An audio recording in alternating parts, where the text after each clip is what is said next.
LSU should win this game and will win this game. And here's why. Yes, LSU offense has been abysmal, but they have not been bad for lack of unable to be good. Let me compartmentalize this and explain. Hang tight. If you look at their running game, they have been averaging 6 yards a carry for the past 8 quarters. Going into the Ole Miss game, they knew they had to stop the zone reruns, the RPO runs that was delaying them off the line of scrimmage, and they needed to just call a run and fire off the ball. What did they do? We haven't seen powers and counters. They've implemented them, and boom, their run rate, 6 yards per carry. The problem is the OC Sloan. You'll be backed up on your own 30-yard line. It's a bounce back. You need to score. They just scored. Now you need to come back and tie the game up. You're on your own 30. Nuss steps back to pass, or maybe he goes to run. They stuff it out. So now it's 2nd and 12, right? Every time it's 2nd and 12 and you're backed up, you never come back with another run. It's like, oh shit, we must pass. They got that covered because they know you're not going to run on 2nd and 12.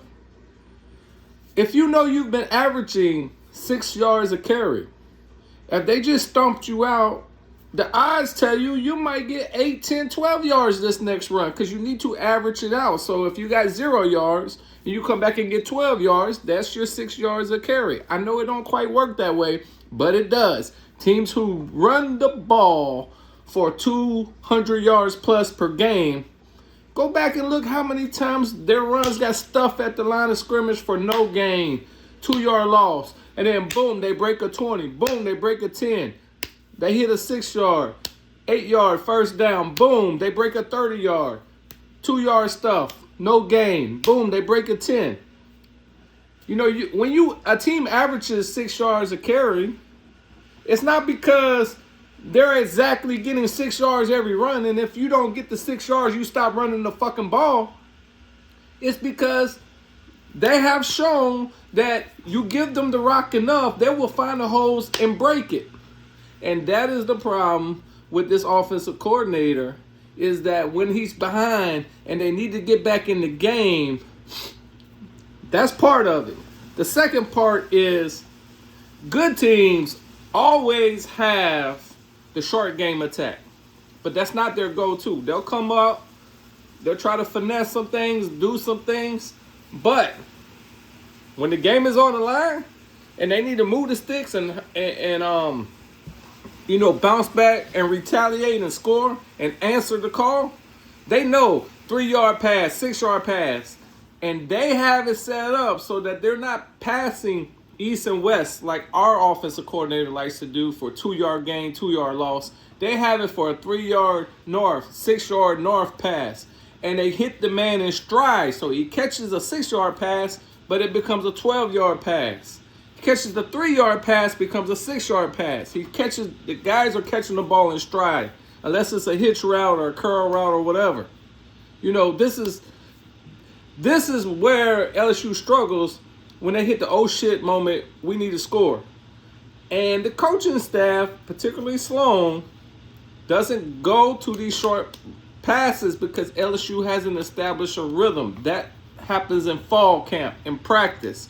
You get your number one defense and you line them up against you and you run about 20, 30 plays, all short passing routes. And you keep running that over and over and over until your quarterback can eat your defense up, because they're not supposed to be able to stop 3 and 5 yard short passes every down, right? And that is your go-to when your offense hits a oh fuck moment. We need a quick answer, or we just need to get the drives moving. The problem with LSU is they've never established that rhythm in practice. How do I know? Nuss barely completed over 30% of his passes all through fall. Right? So they've never gotten no kind of rhythm. Okay? They are running the ball, as I said, in the past 8 quarters at a 6-per-yard clip. But they're not in a rhythm because this coordinator doesn't know what a rhythm looks like. He doesn't know when to go back to things to create that rhythm. And then when he has a receiver doing good, Trey Green against Ole Miss, you think, okay, that's going to be our identity. No, this offensive coordinator does not want an identity. Now next week, we're going to make Baron Brown the go-to guy. Okay, he was actually handling his business, and then you stop throwing to him. And you wait late in the fourth quarter to throw him the ball. He got cold. He drops the ball. You ran the ball really good in the first quarter, and you then, the rest of the half, you stop running the ball. So, there's a lot of, 2 things can be true.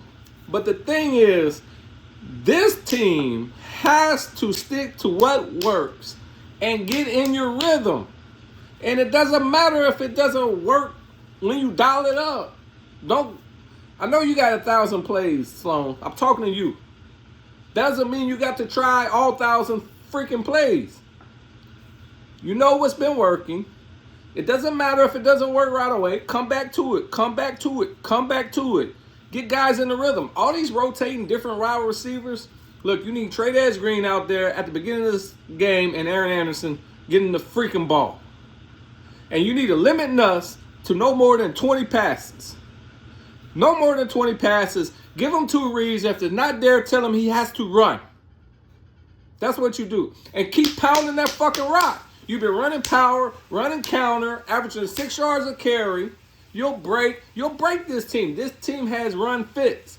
I keep hearing people say, well, we don't have the mobile quarterback to attack their run fits that last week was able to attack A&M and some other teams attack.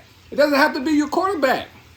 Just run the ball on them. They struggle against the run. Okay? I don't want to hear about an offensive line when we're averaging 6 yards a carry. Do what freaking works and commit to it. I'm done.